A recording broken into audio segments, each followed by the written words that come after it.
Let me introduce myself to start with. My name is Darren Van Valera, and I know that a lot of you have been getting some correspondence from me, but I'm the Associate Director for the Agent Certification Program at the NCAA.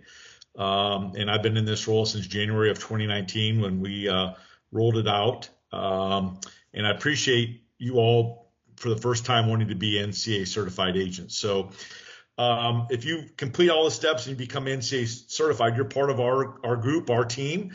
And we want to be there. We want to be a resource for you all and get to know you a little bit better. So unfortunately, we're not able to do this in person, but I do appreciate everybody kind of jumping on today. And like I said, once we get going here, and we'll put a PowerPoint slide across this. You guys can feel free to either keep your cameras on or off. With that, before we get to the review session, there's some very important people that are on this call with us today, and I'd like to have them introduce themselves.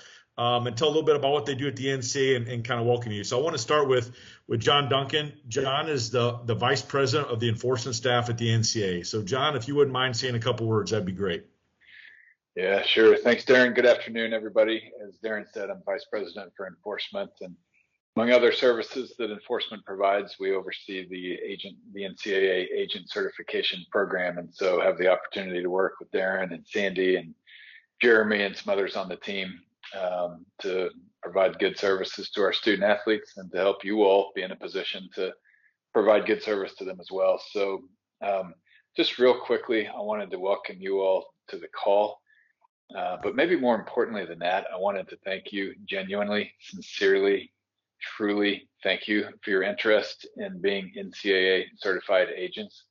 It means a lot to us that you've dedicated the time and the resources and the energy and frankly the money to seek this certification, and we really appreciate it. We are really excited to have you in this program. We want to provide good service to the student athletes. We want ethical people who understand the gravity of what it means to be an agent, who understand the rules and give good counsel to these young folks. And so we want to make it worth your while. We want to make this be a good investment for you. We want to make this a good experience for you. So if there's anything that you need as you work through the application process, and hopefully become certified, and in the following year, don't hesitate to reach out to Darren or to Jeremy or to Sandy. They'll all speak here in just a minute, or to me. I'm accessible. I'm available to you. Because we want to work together to provide great service to these young student athletes. And so, thank you. Ask your questions. Reach out if there's anything that we can do for you. We are here to help. So, hope the rest of this training is informative for you, and just appreciate your time today. Thanks, Darren. I'll turn it over to Sandy. How about you go next? Thanks, John. You bet. Sure. I'm Sandy Parrott. I'm the director of the Enforcement Certification and Approvals Group, the agent certification program is one of the subsections of ECAG.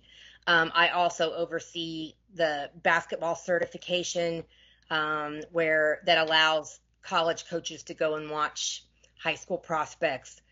We also do the basketball certification for college leagues where the student athletes can participate during the summer.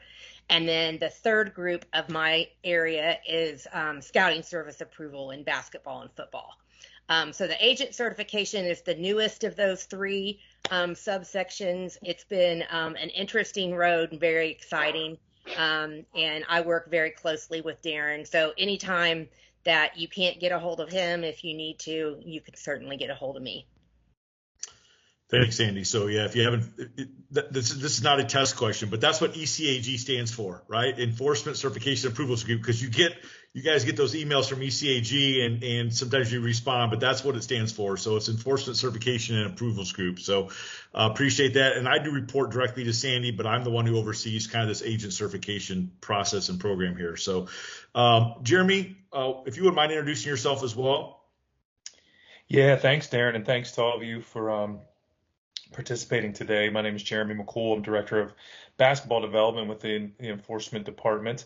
Work directly with Sandy and John, obviously, and Darren as well. Darren was part of the basketball development staff for a number of years, and then took over this enforcement or this agent certification program. And so we work directly together still in cultivating relationships, basically trying to identify any areas of concern or any way that we can be a resource to assist in such efforts as this, an educational kind of a resource to give insight to those who are affiliated with the NCAA industry. And we will be happy to be a resource for you for the questions, concerns you have moving forward. I'll say one of the programs that we have that your future clients may have participated in is the Elite Student Athlete Symposium. We've operated that for the past 6 years on the men's basketball side. It's typically between 12 to 17 high-profile men's basketball student athletes, and that is traditionally their first exposure to the National Basketball Players Association, any type of agent certification or agent interaction with what that is involved with the draft and whether you get drafted in the first round or second round. So if you do have a student athlete as a client who's been a participant in the Elite Student Athlete Symposium, they will have at least had some sort of introduction to their post-student athlete experience with agent representation. And so it's just one aspect of a way that we try to incorporate what you do and expose what the benefit of having an NCAA certified agent can be for student athletes, and look forward to continuing to work with you in the future. We're going to get started with the review. But before that, I know there's a couple questions everybody has. So you will get a link to the test. So you'll have 5 days to complete it. It will be 50 questions, and it'll be made up of either multiple choice or true false, and a combination of those two types of questions. So in order to be an NCAA certified agent, you'll need to get 80% of those, which is 40 out of 50. And I think that you'll get your score the way we did it last year. I think you'll kind of know when you're done whether you've passed the test. And I'll remind you of this when we're done. You can start the test at any time and leave and come back, and it'll be saved for you. But the one caveat for you is once you're done answering all the questions, because a lot of times you want to go back and review, once you answer all the questions, it automatically submits after a little while because it doesn't want you to answer them all and then forget to submit it. So if you're going to review, make sure you don't answer, maybe leave that last question blank and kind of go through all the questions first, because once you answer that last question, if you go back and try to review, before you get review done, it might be submitted. So just kind of keep that in mind. We learned that last year.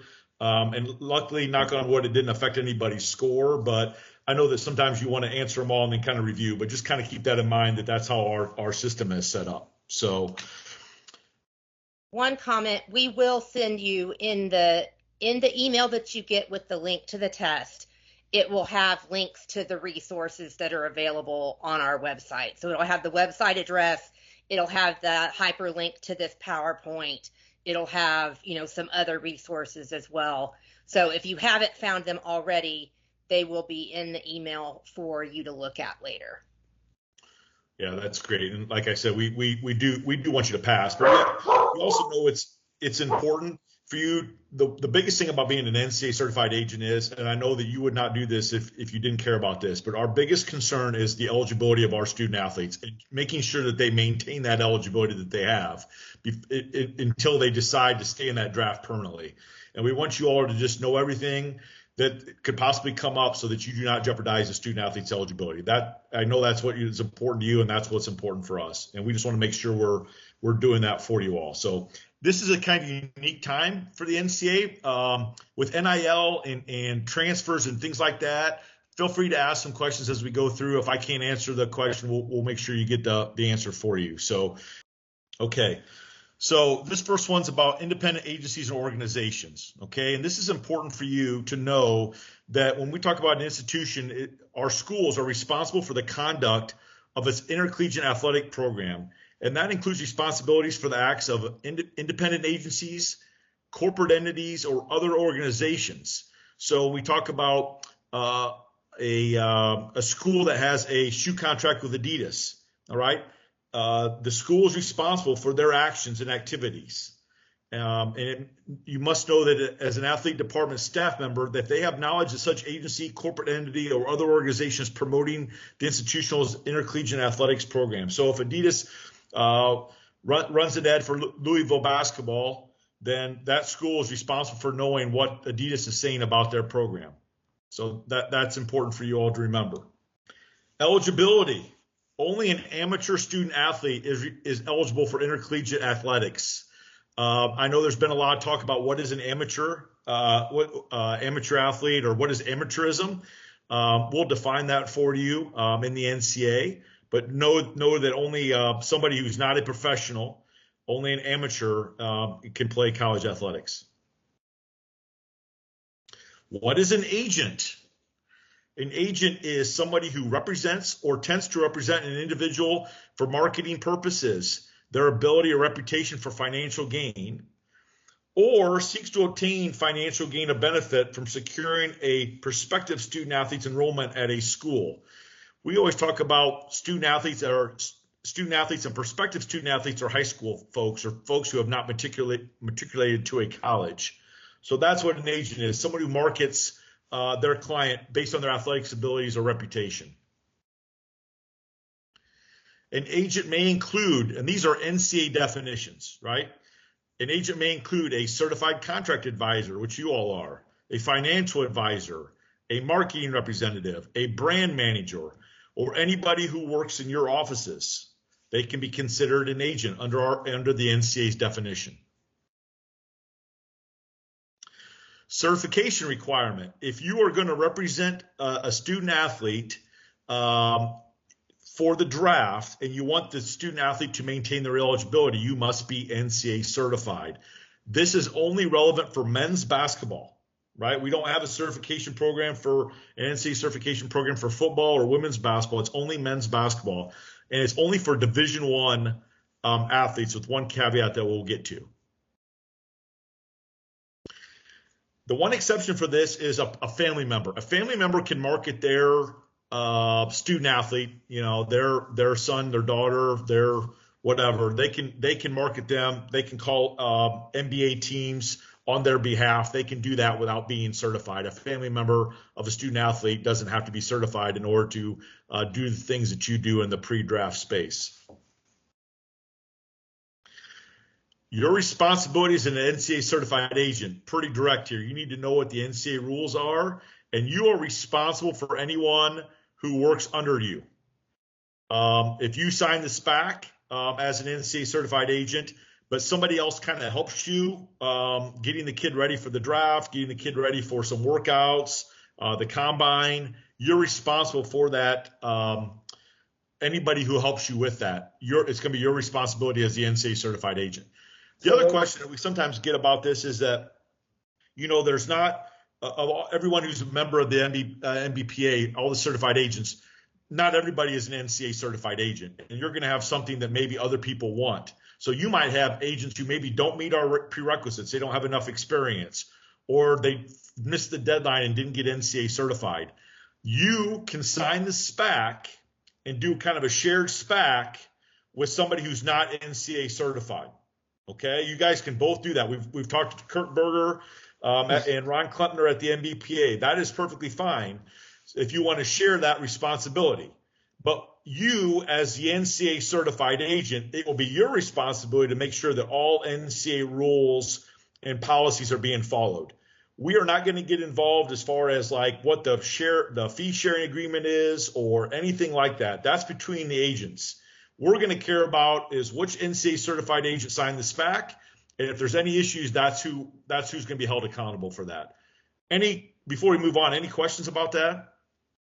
No, that was clear, because that was going to be my question, was just making sure that I'm allowed to represent with an agent that's not certified in my office, a player that's testing the waters, and your clarity was good, so thank you.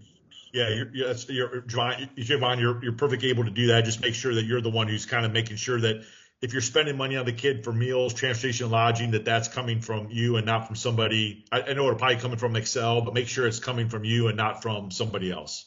But yes, correct. And anything that is, well, okay, just for clarity then, umbrella. My credit card is Excel. It's not Javon necessarily. Yep. So that Excel's clear. So long as my name association, I'm taking responsibility. That's fine. That's correct. Yep, that's correct. And then one more thing, just because we're here with regard to NIL, are there any limitations in I guess those dollars spent, or how the quality or usage of our services? From your perspective, are there any limitations that's just worth knowing? And we're going to get to, I have a slide in here about NIL. We'll talk about it. And why don't we just save it for then, because I'm sure there's going to be a lot of questions about that, but we'll kind of address some of that as we get going here. Okay? Yep. All right. So we've talked about a family member can do the things and doesn't have to be NCAA certified. So as the NCAA does, we have to define what a family member is. And you'll know that in some cultures, somebody will call somebody an uncle or a cousin. They're not blood relatives. So we kind of define what a family member is for NCAA certified agents, right? Spouse, parent or legal guardian, child, sibling, grandparent, domestic partner, or anybody whose close association is the same as almost being a blood relative, right? So somebody's been in the student athlete or prospective student athlete's life their entire life, maybe considered a family member under NCAA rules, even if they're not a blood relative. Professional athletics teams, okay? These also have the exception. So we don't make anybody from the Indiana Pacers become NCAA certified, right? They can work with our kids. They can set up workouts. They can do all that kind of stuff. So a professional team is an organized team. We have to define what a professional team is. Provides any of its players more than actual and necessary expenses, right? So that means they're giving them a salary. So if they're just giving them gear or something like that, that's one thing. But if they're giving them a salary or something beyond actual and necessary expenses, that makes them part of an organized professional team, okay? Or if a team just says that they're professional, then we take their word for it and they're a professional team. What is a student athlete, okay? A student athlete is somebody whose enrollment was enticed or solicited by somebody else. So meaning somebody who was recruited, right? That they become a student athlete once they matriculate and get to campus, right? It's somebody who was recruited. Other people, like walk-ons, do not become a student athlete until they report for duty, right? They try out for a team and are accepted onto the team. Then they're a student athlete. You are not a student athlete because you played basketball in high school. You're only a student athlete if you're recruited to school to play sports, or if you try out for a team and make it. That's our definition of a student athlete. Amateur status. Any one of these things can affect amateur status. And again, amateur status is a kind of a moving target nowadays with NIL and that, and we'll get to that in a little bit. But these are somebody you don't want this to happen, right? These are the things that will lose their amateur status for this. So the biggest one is they enter into a professional draft. Once you enter into the NBA draft and you pass the NCAA's deadline to withdraw, then at that point you are no longer an amateur. If you sign into agreement with an agent beyond what we're doing as a certified agent, you lose your amateur status. You compete on a professional team, and you lose your amateur status. I know when those of you know Derek Coles, when he was here, he always had this saying for our student athletes or our prospective student athletes. And we always tell our prospective student athletes and student athletes, don't be a sap. Don't sign anything, don't agree to anything, or don't promise anything. If you agree to a contract, you accept the promise for anything, you accept any kind of money or anything like that, it affects your amateur status, right? So we always tell our student athletes and prospective student athletes, don't be a sap.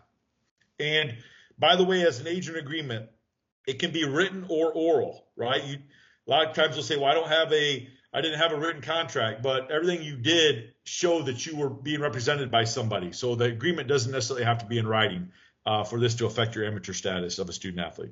Well, that's just my question there is, what if, you have a client who has a sibling and they are, essentially working out with their sibling while in the space of the agency.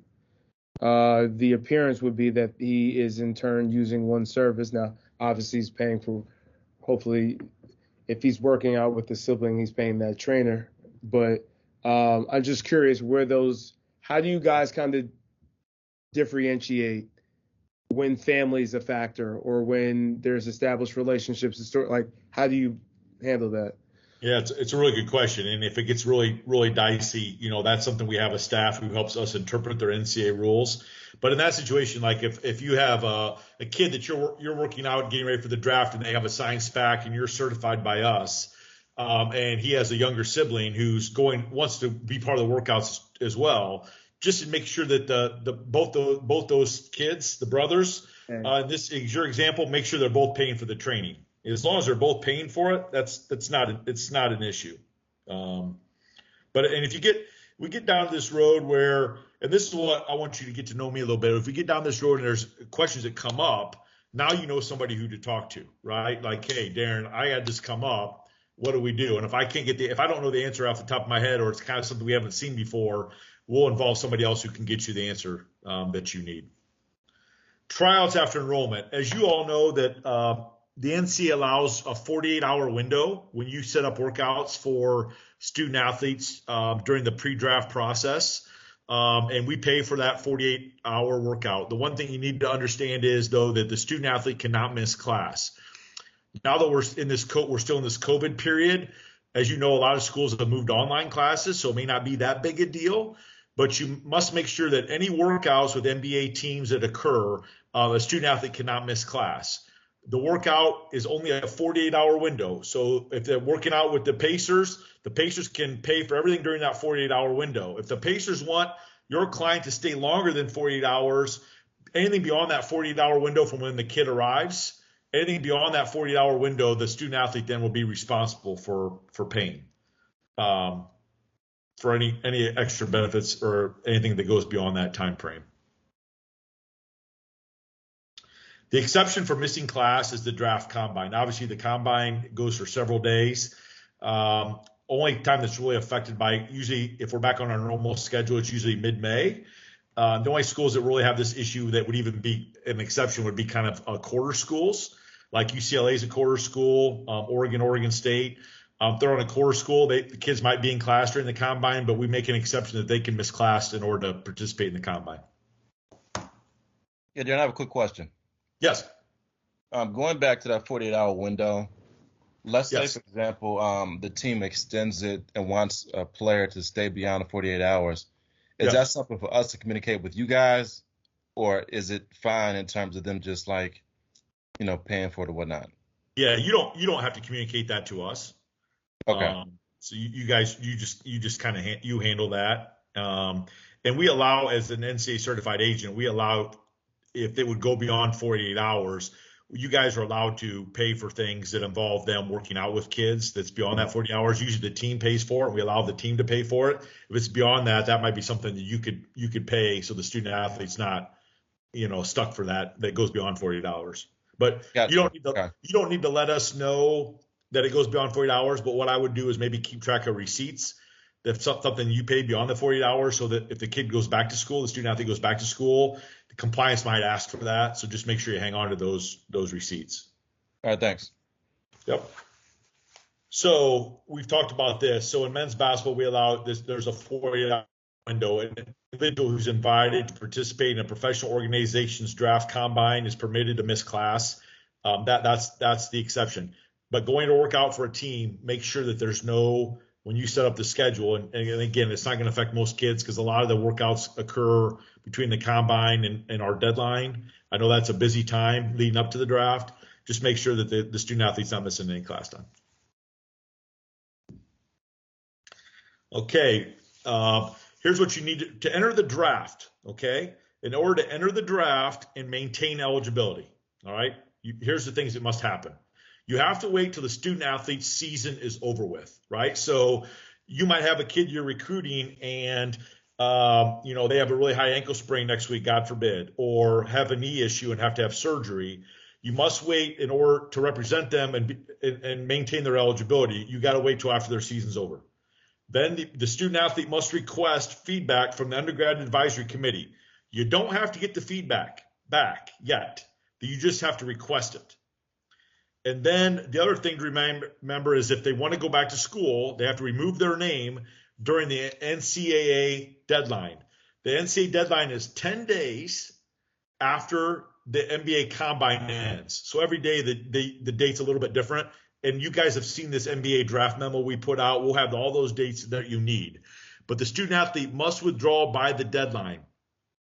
The NBA themselves have a deadline. It's like 3 days before the draft. If the student athlete waits till that point, they have forfeited their college eligibility. They have to withdraw from the draft by the NCAA's imposed deadline. Okay? And then once they withdraw, they need to let the school know that, hey, I want to come back and go to school here. If the student athlete stays in the draft and doesn't get drafted and then decides he wants to go back to school, it's too late. It's too late based on our rules currently right now.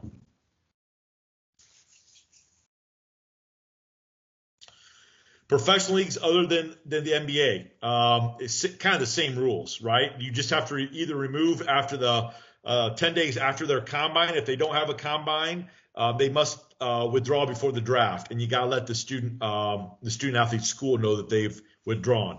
The one thing I want to mention about this, the NCAA rules allow for a student athlete to enter the draft every single year. Every single year you can enter the draft, NBA draft.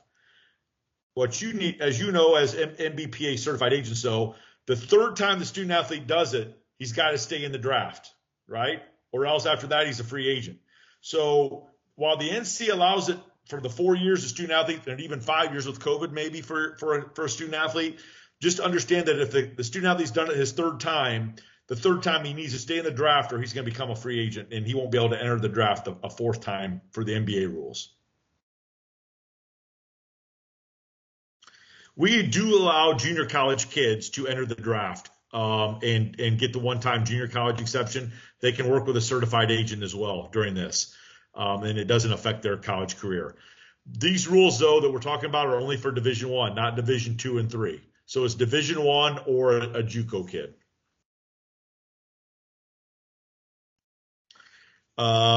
If you've entered into a professional contract of any kind, orally or in writing, you are no longer an amateur and you have forfeited your college eligibility, which is pretty straightforward. And that's the same thing. If you're ineligible, if you have an agent that's helping you market your athletic abilities, different than NIL, but you're marketing your sports abilities to play professionally, right? And we'll separate NIL when we get there. But if you have an agent for those rules, then you're a professional. Outside of this window, we're talking about testing the waters. Anything beyond that, the student athletes forfeiting their college eligibility. Same thing with a junior college. Everybody has to get an undergrad advisory committee feedback. Again, you just have to request it. Sometimes there's a backlog, and we don't make you have to receive it before they can sign with you all once you're certified. But they at least have to show that they've requested it. All right. Expenses that agents can give before you sign a student athlete. So this is during the recruiting process. All right. So while you're recruiting a student athlete, you guys are probably busy. The college basketball season's going on. You're out evaluating kids right now. You can pay for meals and you can pay for transportation, either where the kid is from to meet with him, like his hometown, or his college town. But make sure you understand that you can only do that where it's allowed by state law. All right. So while the NCAA allows it, the NCAA says, hey, you can pay for meals and transportation to meet with a student athlete in his hometown or where he goes to school. Just understand that it must be permitted by state law. Not every state allows agents to give kids benefits without having a signed agreement. So make sure you're aware of what those state laws are that allow that.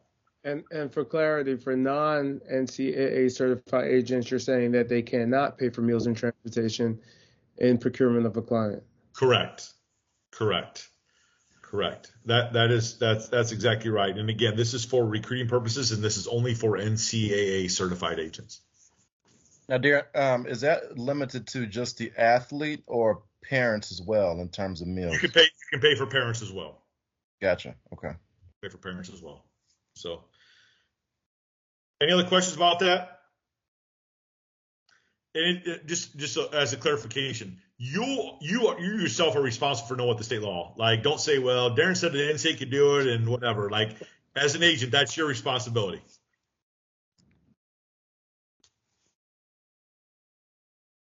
After the agreement, I think you guys are aware of this, but once you sign the SPAC with somebody who wants to maintain their eligibility as a certified agent, you can pay for meals, transportation, and lodging to meet with you all. Okay, so the one thing I would just tell you is if you're we don't put a limit on the duration of a meeting with an agent.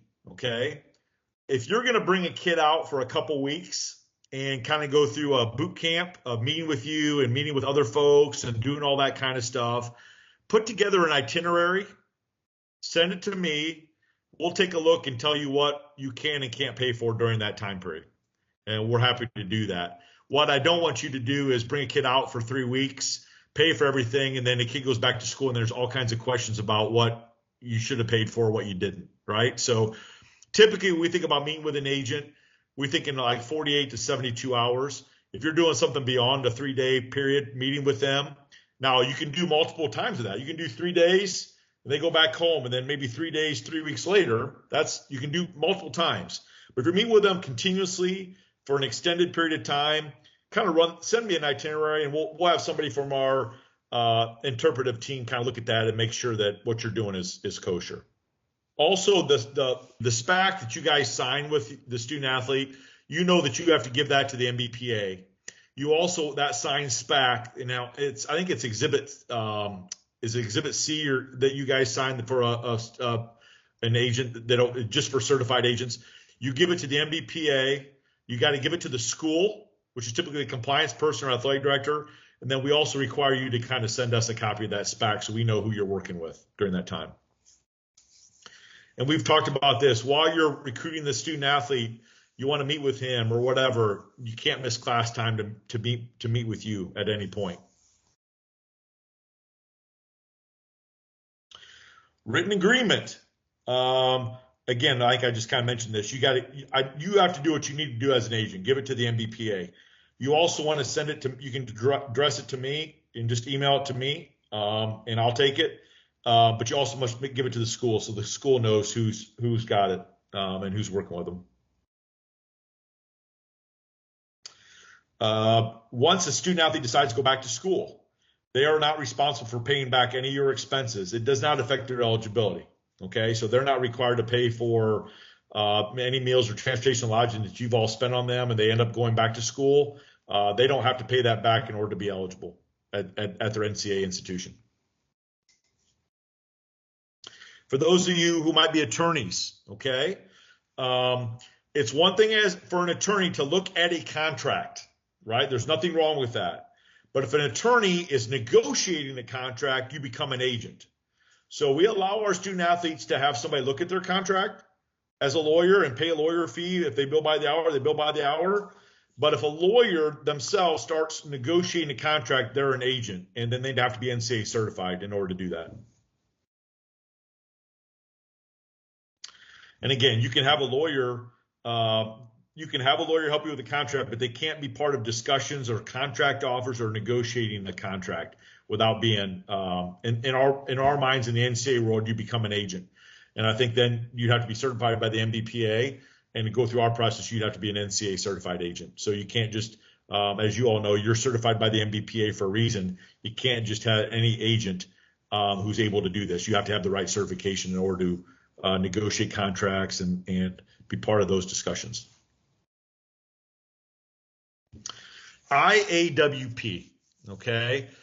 When you guys are thinking about this recruiting, when you're recruiting a young man, you're probably thinking about, okay, who are the decision makers? Mom, dad, is it an uncle? Is it a high school coach? Is it an AAU coach? Who are those people that are associated with this person who's going to make the decision? Same thing the college coaches do when they're recruiting him to college. So An individual associated with a prospect is anybody who has maintained a relationship with a student athlete for a long period of time, right? Somebody who's been in this kid's life, either at least when the student athlete's in high school, right? This definition includes, but is not limited to, family members, handlers, personal trainers, and coaches. An individual who meets this definition of an individual associated with a prospect, they are always associated with that prospect as long as that student athlete is in school. So that you maintain that status forever. And so if you think about it, you might be aware of this.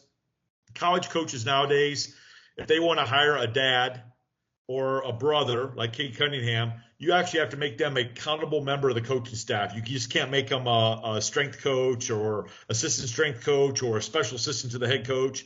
If you're hiring somebody who's close to that student athlete, involved with that student athlete, if you're an IAWP, in order to be on a college staff, you actually have to be an accountable coach position. Extra benefit, right? You've heard that a lot, probably with the NCAA. Extra benefit is any special arrangement given by somebody at the institution to either the student athlete, the prospective student athlete, or to a family member. All right. The receipt of that benefit, it's not a violation if it's available to everybody. But if that student athlete gets something that's not readily available to everyone else, that's an extra benefit. And the extra benefit must come from somebody at the school. And it can be given, again, doesn't have to be given just to the student athlete. If it's given to his family or an individual associated with the family or anybody else, that's an extra benefit, and that can affect your eligibility. Academic counseling and support services. You don't need to know much about this, but the last sentence on there is important for you all. An institution may use the academic counseling and support service legislation to finance a meeting with an NCAA certified agent. A school doesn't have to, right? A school does not have to do that. But that's another quiver in your bucket, that if you're trying to meet with a student athlete and you're trying to figure it out and you know, so the student athlete, maybe his family can be there and you want to recruit everybody and you're trying to get it all arranged, a school can use their academic and support services to help make that happen. They don't have to, though. Just because they can doesn't mean they don't have to. But just so you know, you maybe can ask the student athlete to, hey, could you ask your school if maybe they can pay through this fund? And that's another opportunity for you all to meet with a student athlete. Same thing with the student assistance fund. Schools have student assistance funds to use for everything, whether it's paying for a student athlete to go home to meet with a sick relative or to go home for a funeral or whatever. They have these benefits. They can use those benefits whatever they deem appropriate, and part of that could be meeting with you all during the recruiting process. They don't have to do it for that, but again, maybe plant that seed in the student athlete's ear to maybe, hey, could you ask your school if they'll help pay for this meeting? Just something else to keep in mind. Give me an example with that. When would you use that? Because I've never really tapped into a school for assistance. It might be a situation where the parents cannot come to meet with you at a game. They don't come to every game, and you'd like to meet with the family because you're going to be there, and you offer to pay for the parents to come, but maybe you're in a state, Javon, that you can't pay for the parents to be there because you haven't signed them yet, and it's a state that doesn't allow that during the recruiting process, that maybe the school can pay for them to come meet with you, have the parents come to meet with you. Okay. Does that make sense? Yep. Yeah, Dan, that's a good point. I think that may be advantageous for like those student athletes that may have parents like in different countries as well, you know. Exactly. And again, I want to just caution you on this. The school doesn't have to, but I think we're in a landscape now where we're trying to do what's best for our student athletes and giving them more benefits and stuff. And if you brought that up and said, hey, I'm recruiting Johnny, you know, there's a big game. I'm going to be in town. I'd love to spend time with his family. Is there any way that you guys could pay for his family to come to the game? And I think that might be something that can be worked out so you can have those conversations. All right, this is kind of the miscellaneous document that kind of covers everything. A lot of this has been repeated before. These rules are only for Division I men's basketball student athletes, right? Your certification, if you're NCAA certified, you can't represent girls who want to go to the WNBA, WNBA, or football players, this is only for Division I men's basketball student athletes. Division II and III, they're not part of this, right? So just make sure you're dealing with Division I student athletes. Double check the state rules as far as recruiting, making sure that you can pay for stuff during the recruiting process. You cannot secure a loan, right? You cannot bank on a kid going through the process or get drafted and they can pay you back. You cannot secure a loan on behalf of a student athlete or his family. NCAA certified agents are the only ones who can provide the benefits. We talked about that as well. If and when the NBA and the NBPA collectively bargain and allow high school kids to go into the draft, which they've talked about, and I think that's coming. I think COVID there's just been other issues out, right? We talked about 2022 being in that super draft, we were going to call it, because you're going to have one and dones and high school kids. When they do change the rules, NCAA certified agents will also be able to work with high school kids during the draft process. But we're not there yet. So don't be talking about, I know you guys recruit at a young age. Everybody does. But no benefits to high school kids at this point, unless you know that they're not going to college. Transfers. This comes up a lot. You know the rules have changed. Student athletes can transfer one time in Division I in basketball and play right away. That wasn't always the case. It used to be that football, men's basketball, women's basketball, ice hockey, I think it was maybe baseball then, they had to sit out. No more. They can play right away, right? But it's one time. One time. So if a student athlete did transfer this year, next year if they want to transfer again, they can transfer, but there's no guarantee they're going to play right away, right? You only get to play right away one time. As an agent, this is what I want you all to know. You might have the opportunity to represent a student athlete with a signed SPAC who is testing the waters. They can also be in the transfer portal at the same time. They can do both processes at the same time. See what their draft prospects are and be in the portal. A student athlete might say, no matter what, whether I stay in the draft or not, I'm not going back to my school, right? They can do both processes simultaneously. But if you're representing a student athlete who's in that process, you cannot insert yourselves in the recruiting process. You can't call other schools on their behalf. College coaches can't be calling you to get the kid to come there. You can't market the kid to another school. You can't do anything, right? Nothing. Stay out of it. Let the kid pick his own school. Now, if a kid asks you, I'm thinking about these kind of schools, do you think they run a system as a point guard that would help showcase my skills? You can answer those questions, okay? But you can't be calling Kentucky on the kid's behalf because the dribble drive motion that Calipari runs is going to be helpful to your client. None of that. None of that if you're representing a kid. You can't insert yourselves in the recruiting process in any way. It's important because we get a lot of questions about this, and you're going to have kids who are going to want to be in the portal. And just so you know, too, if you're representing a kid, they need to be in the portal by May 1 this year. By May 1, if they want to play right away next year, if they haven't already transferred. There's a deadline for that one-time exception. If they have already transferred, assume they're going to sit out. They're going to have show kind of special, and I'm not going to get into that, but they're going to have to show something miraculous to play right away. But if you have a student athlete who's a freshman this year and they want to test the waters, they want to be in the portal, they're in the portal, they do all what they need to do, they need to be in that portal by May 1. Or if they do end up transferring, they will not be able to play right away. Okay, Jivan, I know you got questions about this, and I'll try to answer what I can. But here's what the basics that you need to know.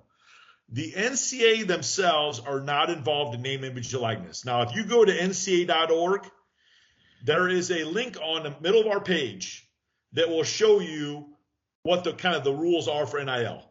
But it's real generic. It's like what we call an interim policy, right? It's high level stuff. But the NCAA itself is not involved in NIL. What you need to know.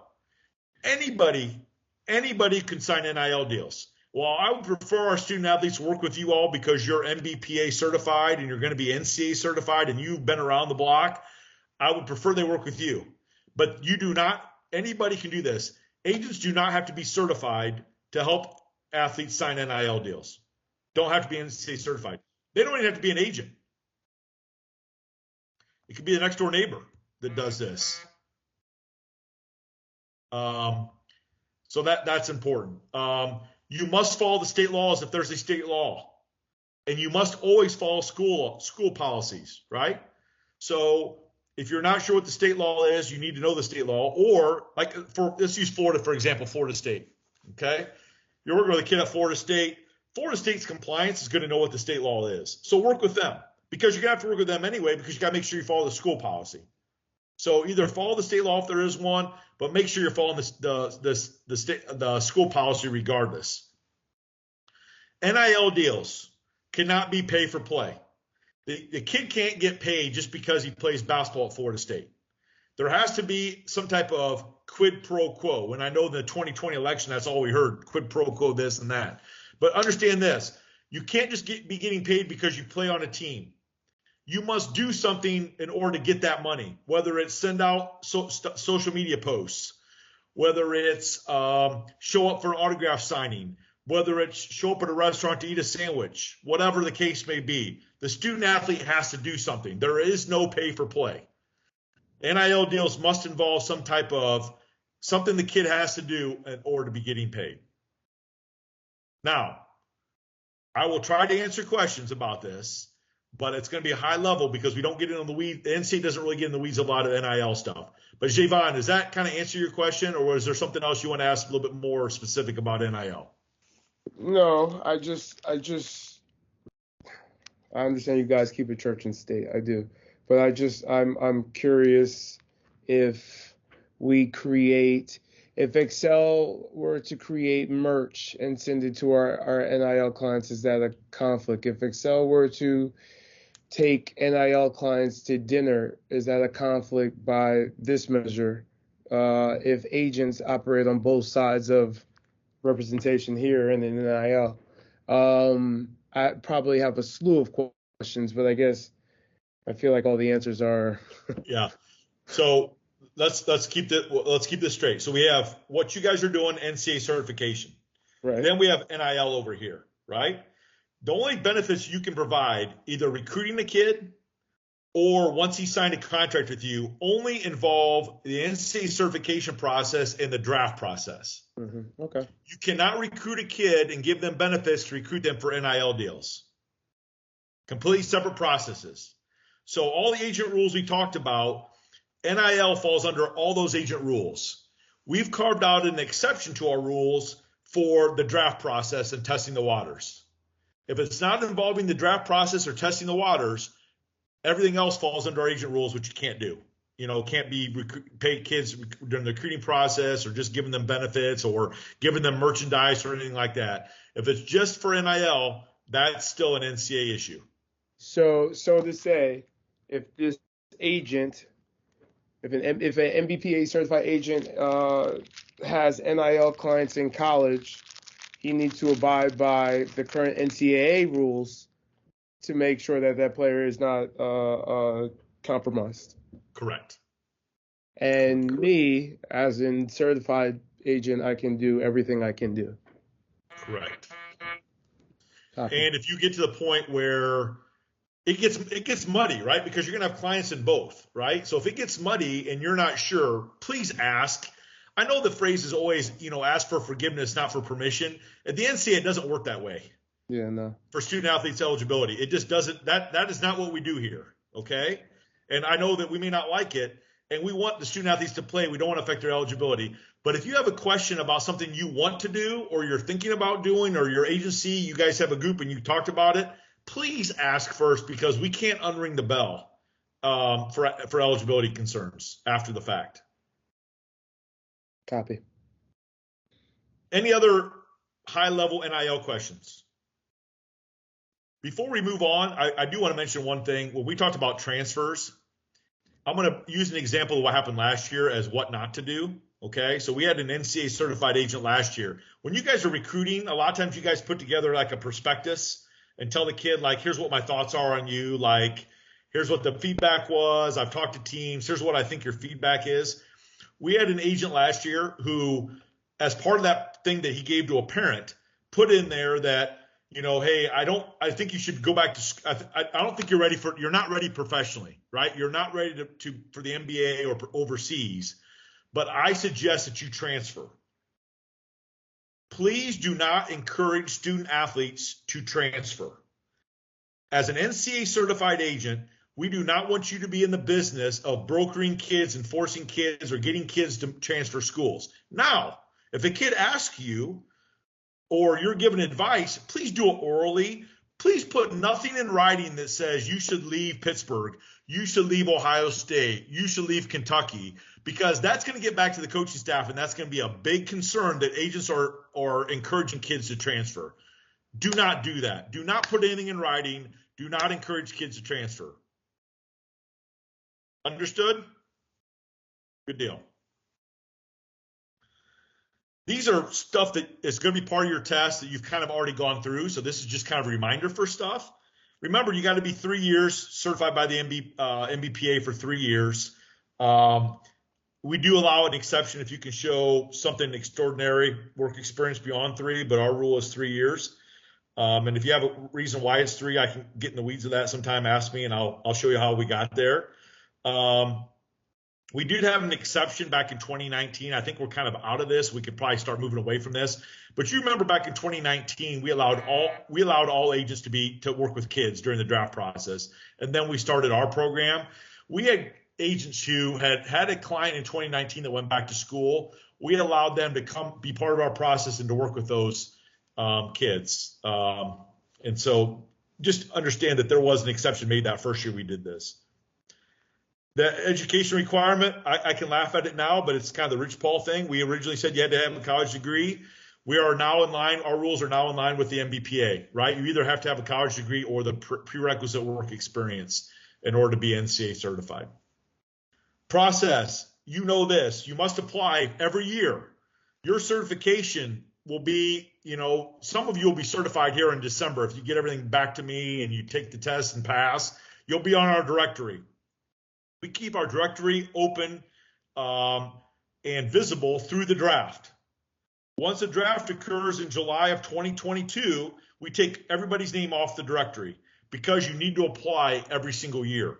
So if you're an NCAA certified agent in 2022, you're not automatically in 2023. You have to reapply every single year, right? Does it have to test every year?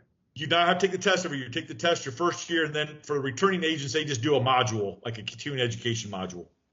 So, but make sure all your information is up to date.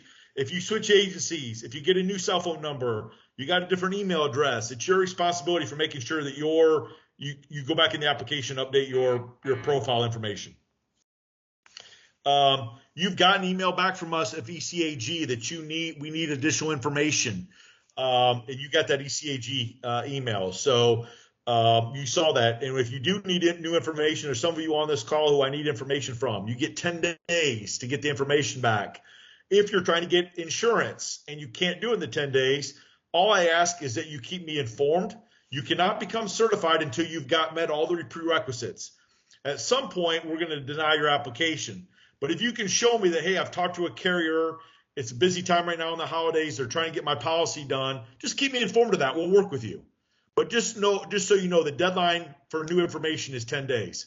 And while I want to say this before I forget today, if you take the test and you've done everything, you are not going to become NCAA certified until you've given us everything that we requested. So some of you still have information outstanding, okay? You are not going to be asked to become certified. You're not going to be on our directory until you've passed the test, given us all the information that we requested, including your insurance, and then at some point you'll be getting notified that you need to pay your fee and give us a profile picture. But for those of you who have information outstanding, we're going to let you take the test next week. We are. But you're not going to become certified until we get all your information and your applications up to date.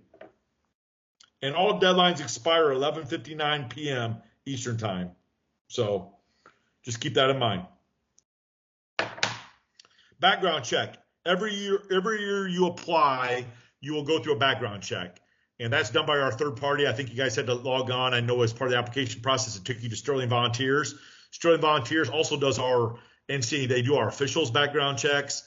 They do our coaches checks for the AAU coaches, our non-scholastic coaches in the summertime. They do the background checks for them as well. And that $250, we don't see that. That goes right to them. And if you come back next year, that you'll still have to pay that fee for the background check. Disqualifiers. This is pretty self-explanatory. If you've had a felony within the last 7 years, you cannot become an NCAA certified agent.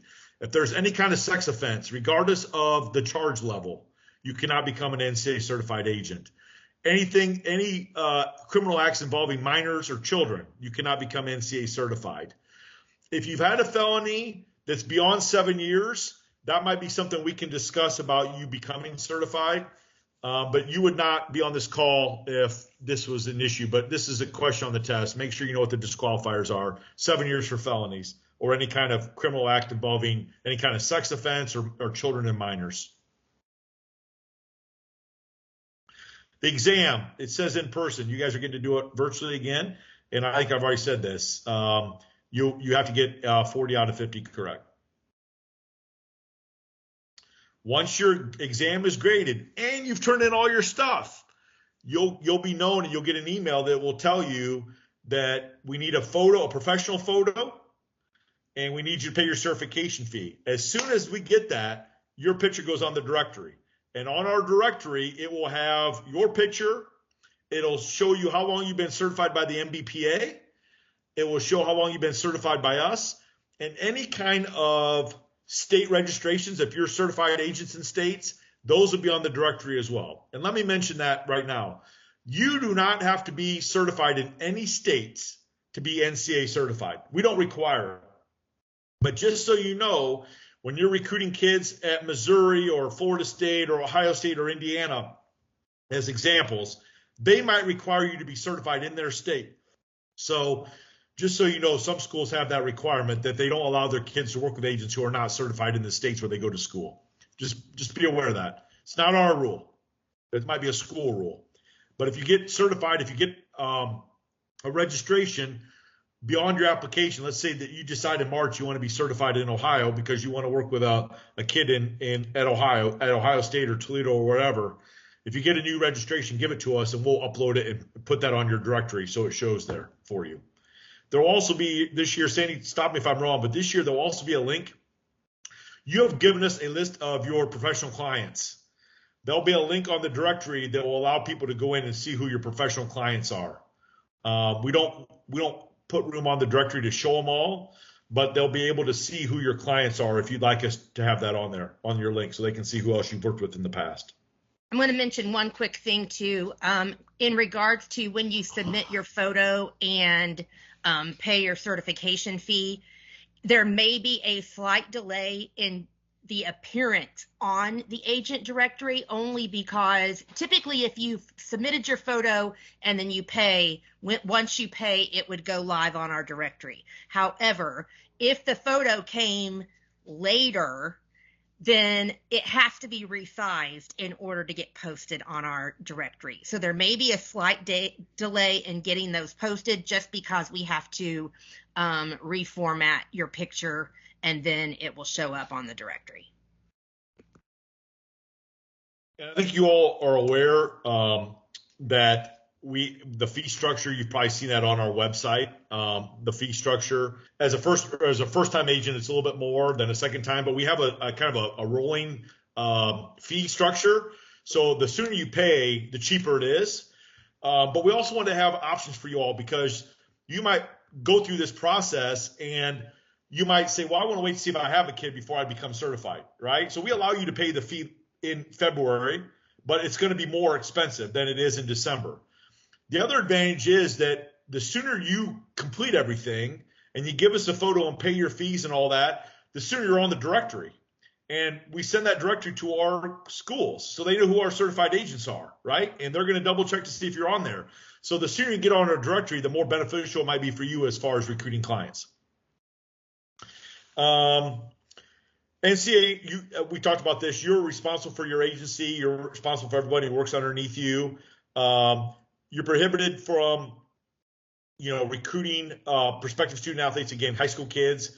You're not able to, you can recruit them for your purposes, but you can't recruit on behalf of a college or try to call schools on behalf of a kid or anything like that. You're not allowed to do that. Also, as an agent, you are prohibited from having an association with NCAA certified event or a league or participating team. you guys might have clients, right, that sponsor a non-scholastic team, whether it's a Nike, Adidas, Under Armour. That's okay. You guys yourselves cannot financially do it, right? You can't be running a league. You can't be sponsoring a team yourself, right? Just so you know, as a certified, we don't allow agents to be involved in that process. Okay, got one.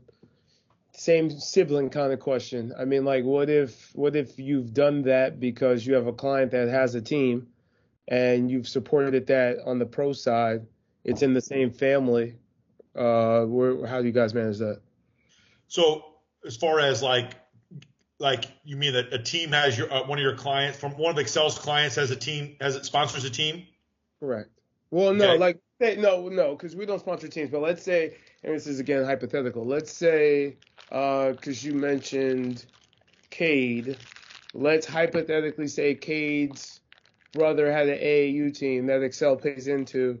Now that Cade's pro, if Cade had a little brother, how do you guys manage that? That's perfectly fine. It's just it's your involvement as an agent. So example, if Kate Cunningham, let's say there's the Kate Cunningham All-Stars that play on Nike in 2 years from now, right? That's different than having the Excel sports agency team. Sure. Or having Javon team or you guys sponsoring a summer league or sponsoring an event that our coaches can go to. You can't do that. Sure. But if we invest in Cade's Nike team, hypothetically, then is that not a conflict to you? Just ask. Well, when you say invest, like are you like paying for? Let's say there's a foundation behind it. Let's say, and I'm really freestyling because none of these guys really have anything like that, but I just don't want to get into the conflict. Let's say X player has a foundation, and that foundation comes out, the AAU team is birthed. If we've donated to that foundation or the construct of that AAU program because the elder sibling is a pro and we have that freedom to do so, is that a conflict inherently for the younger sibling because we've invested into the family in some capacity? Or is that so out of whack? I'm trying to cover everyone's butt so much. It's not that serious. I'm going to, and Sandy, I don't want to put you on the spot, but I defer that to Sandy because Sandy's been doing this a lot longer. I just know that and I don't want to mention any. Okay, for example, J.R. Hensley, right? J.R. Hensley is an NBPA agent, correct? Mm-hmm. His brother is part of Indy Heat, but mm-hmm. J.R. Hensley's not, right? J.R. Hensley's name can't be on, the foundation of Indy Heat because J.R. Hensley's an NBPA agent. Fair. His brother, who is not an agent, right? Todd, who does other things, can. He can do that. But JR can't be part of it. Got it. Crystal clear. Okay, cool. I can't do it. JR also cannot financially support Todd's efforts in his work with those non-scholastic teams or events. Copy. And if you talk to JR, you can tell him JR calls me all the time, so I don't want to put him on the spot, but I'm trying to think of an example that was relevant to you all, right? No, you have an agent whose brother is involved with the team. It can be done. It's just you guys can't be the one doing it. Directly. Correct. I get it. Correct. Okay. Correct. Adverse actions. You guys this is pretty self-explanatory. Your application can be denied if you miss deadlines, you don't follow procedure, you fail to cooperate, you fail your background check. We find out something later that you lied on your application. We can deny your application and remove you from our directory if it gets that far. Unethical conduct, violations, of involvement restrictions, false representation of certification. Just so you know, you can't say you're an NCAA certified agent until you are on our directory. If you're recruiting kids right now, what you can say is that I have applied to be a certified agent and my application is pending. But you cannot hold yourself out as a certified agent until you are on our directory. Otherwise, that's an issue that you can lose your certification. And you can never use the blue disc. Not that you would, but you can't use our trademark. Sandy and I can't use our trademark. You can't use the NCAA blue disc. We do not, once you're certified, we do not give you a card. We do not send you a certification. You'll just have to point people to the directory. We don't do that because I think that's easy. Somebody else can manufacture that, or you can give it to somebody else. We do not do that. Your identification as the NCAA certified agent will be the NCAA agent directory. Adverse actions. Again, we talked about this. You may first face adverse actions, denial of application, any one of those things if you fail to comply with our requirements, and that those include the ECAG requirements. If you don't meet our qualifications, if you do something that is against our interest and mission at the NCAA, that now that you're an NCAA certified agent, and somehow it impacts us in the public scope. You guys aren't going to do that, but if you would put something out in social media that would, say something about any kind of social issue that would bring negative attention to yourself and to the NCAA, we have the right to deny your application or your certification if it gets that. Again, just don't promote yourself as certified until you become certified. If you do, we'll deny your application and keep you from becoming certified in the future. Again, just tell people that your certification is pending. That's it. Any other questions? I talked about the test. You'll get that next week. You can log in, log out, whatever. Sandy has told you that you'll get a link. We'll put the slides that you just went through. They have all the answers to the test. They'll be on our website. You guys can look at that while you're taking it. I'm trying to think of what else is important for you all to know. It's pretty self-explanatory. I will say this. Read the questions carefully. We're not trying to trick you, but if it says agent, make sure this distinguishing between an agent and an NCAA certified agent, right? When you take the test, make sure the question is asking you about what an agent can do or what an agent can't do and what an NCAA certified agent can do, because they're different, right? We're not trying to trick you, but we want you to make sure you know the difference, but what your certification allows you to do compared to somebody else who's not certified. So make sure, just read the question, make sure you understand what it's asking, what kind of agent is it asking about. Definitely trying to trick us, but all good. A little bit. I will just say this, and we've done this. This will be the third year we've given the test, and we've only had one person not pass. So chances are pretty good. It's open book, pretty every question that's on there is on our PowerPoint. Like it's pretty. We've kind of just gone through and given you everything you need. So we'll make sure, like I said, we'll make sure the PowerPoint's available for you. This is Ryan. Will the January test be virtual as well, or do you guys not know yet? Okay, so we're not doing a January test anymore. Oh, okay. Okay. We're just doing the test next week. So we had 2 test dates because we thought we were going to do it in person, and we knew people's schedules are crazy. There's 1 test, and the test is next week. Oh, I'm glad I asked that. So make sure you do it next week. If you wait till January, you're going to be SOL. Okay, thanks. Good question. I'm glad you mentioned that because you're right. We did advertise 2, but that was what we were doing in person. We're only going to give 1 test. It's all next week. So just do it next week. Okay. Hey, this is Bellanora. So it will be due by Friday at 11:59 p.m. next Friday. That's correct. Double check. I will say this. I think the test last year had to be done by 5 o'clock Eastern time. Oh. I know we say our deadlines are 11:59, and the question on the test is, if the question on the test is about a deadline, it's always 11:59 Eastern. But on the link that you get for the exam, it might be you have to have it done by 5 o'clock on Friday. Just double check that to be sure. Okay, thank you. You got it.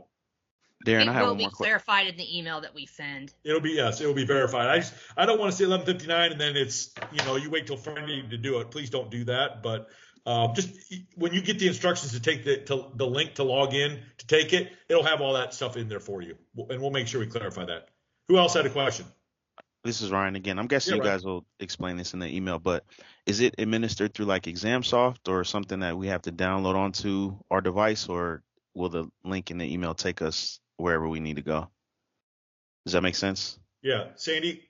Yeah, think it takes. it's through a learning management system that the NCAA uses. So you probably will get 2 emails. I can't remember exactly how we did this last year, but I think we sent an email with a username and password, or maybe just a username, and then you got the link with your password, something along those lines, so that you can log into the LMS system and take the exam. Okay. But you don't have to download anything. Yeah, Okay. and keep an eye out for it Monday and maybe your junk folder if you don't get something. If something happens Monday afternoon and you haven't gotten anything, reach out to me. But use it's going to be sent to the email that you guys have on your application profile. So that's the email address it's going to go to, the one that you've put on your application. Okay. What else? Darren, Mike Silverman here. Just a question Mike. for you.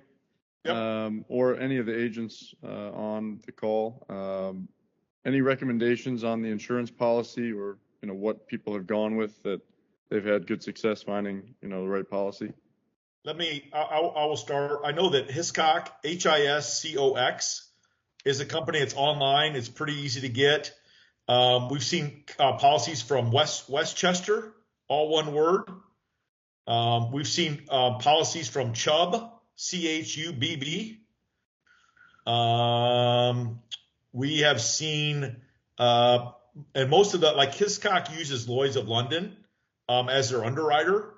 But I would check out Hiscox, HISCOX. Make sure you ask for professional liability insurance. We don't put any parameters on the amount of coverage you must have, but we do make sure that it's standard for your industry, whether that's a $500,000 or $1 million coverage. But we do ask that it's got to be an A+ or A provider, and that's all in our policies and procedures of the AM best rating that it has to have. But we're not going to differentiate whether you have a $500,000 or $1 million, whatever is standard in your industry. We don't put a limit on what you need to have. But in Bellinor, you and I have talked about this. Bellinor is an attorney, and she has lawyer liability insurance. We just need something from your insurance company, if you have something like that says that your activities as an agent are covered. Because typically a lawyer's liability policy is for your duties as a lawyer. We want to make sure that your duties as an agent are also protected under that policy. So if you are an attorney who has liability insurance, professional liability, lawyer's liability insurance, if you can get something from your insurance carrier that will demonstrate to us that your activities as an agent are also covered, then that will satisfy our requirement for that. And I just decided to go ahead and I've got Hiscox, and I'm going to send that to you today. I just went on and just got the additional coverage. Perfect. It doesn't hurt to have the additional coverage. Yeah, I didn't mean to put you on the spot, but I know there might be others who are in your shoes. So thank you. So I know there's a couple of you on this call that still need to give me the policy stuff. So just keep me posted on that. Like I'm not going to put a deadline that, like, if you don't give it to me by this Friday or by tomorrow, your application's due. But at some point, we need that insurance, or we're going to have to deny your application. So keep me posted and let me know, hey, I've talked to an insurance agent. Hey, they're going to write it next week. Like, let me know what's going on. If I don't hear what's going on, at some point, I'm just going to think that you're not trying to find insurance, or we're going to deny your application. But we are willing to work with you if you show that you're trying to get it. Best of luck next week. You can call me about general questions, but do not call me about an answer on a test. But I can give you general information, but I'm not going to give you the answers. So best of luck. Stay in touch. Oh, one last thing. When you're recruiting kids, reach out to the compliance department at schools so they know that you're recruiting them. Some of you might have relationships with coaches. Reach out to the compliance folks. If you're trying to reach out to somebody at, for example, Arizona State, and you don't know anybody there, use us as a resource. That's what I'm here for. I will help you get in front of the people you need to get in front of to recruit the kids. Use us as a resource. But make sure you're talking to the people on campus so they know that agents are recruiting their kids. Okay? Best of luck. If you need anything from me, just let me know. And good luck, and we'll be in touch. Take care. Thanks for joining today. Thank you all. Thanks.